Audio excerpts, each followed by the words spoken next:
সমগ্ৰ অসম শোকবিহ্বল হৈ পৰিছে আৰু এই শোকবিহ্বলতাৰ নাম কি ময়ো নাজানো, কিন্তু আজি যেন সকলোবিলাক স্থবিৰ হৈ গৈছে তেনেধৰণৰ অনুভৱ হৈছে।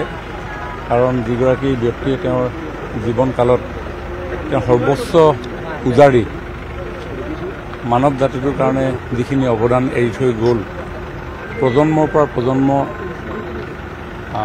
যুগৰ পৰা যুগলৈ নিৰৱধি মই ভাবোঁ এই সৃষ্টিৰাজিয়ে সকলোৰে মন হৃদয় অনুৰণিত কৰি ৰাখিব।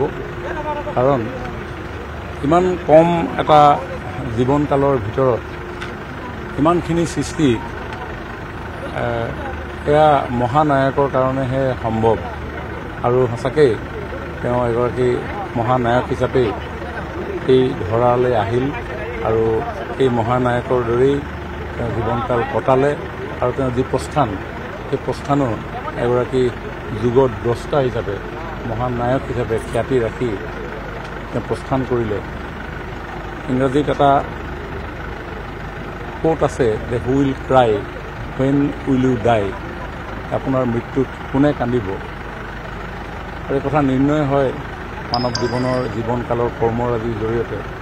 আৰু জুবিন গাৰ্গ ডাঙৰীয়াৰ মহাপ্ৰয়াণৰ পিছত যি অভূতপূৰ্ব ভাষাৰে বৰ্ণনা কৰিব নোৱাৰা পৰিৱেশ সৃষ্টি হ'ল, মই ভাবোঁ যে এটা সাৰ্থকতকৈ সাৰ্থকতৰ এটা জীৱন তেওঁ যাপন কৰিলে। আৰু তাৰ কাৰণে আজি লক্ষ লক্ষ কোটি কোটি জনতাই আজি নিজৰ অশ্ৰু অঞ্জলিৰে তেওঁক বিদায় দিছে।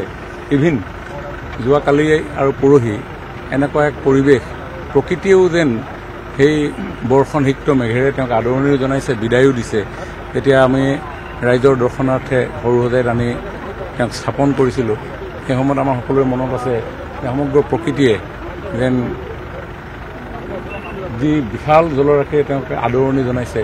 ঠিক তেনেদৰে যোৱাকালি 12 বজাত যেতিয়া সামৰণি অনুষ্ঠান হৈছিলে, তেতিয়াও তেনেধৰণৰ বাতাবৰণ। জুবিন গাৰ্গৰ শেষ যাত্ৰা আৰম্ভ হ'ল। এই মুহূৰ্তত দেখুৱাইছোঁ পোনপটীয়াকৈ যে জুবিন গাৰ্গৰ শেষ যাত্ৰা আৰম্ভ হ'ল আৰু জুবিন গাৰ্গ সৰু সজাই বাকৰিৰ পৰা ওলাই গ'ল।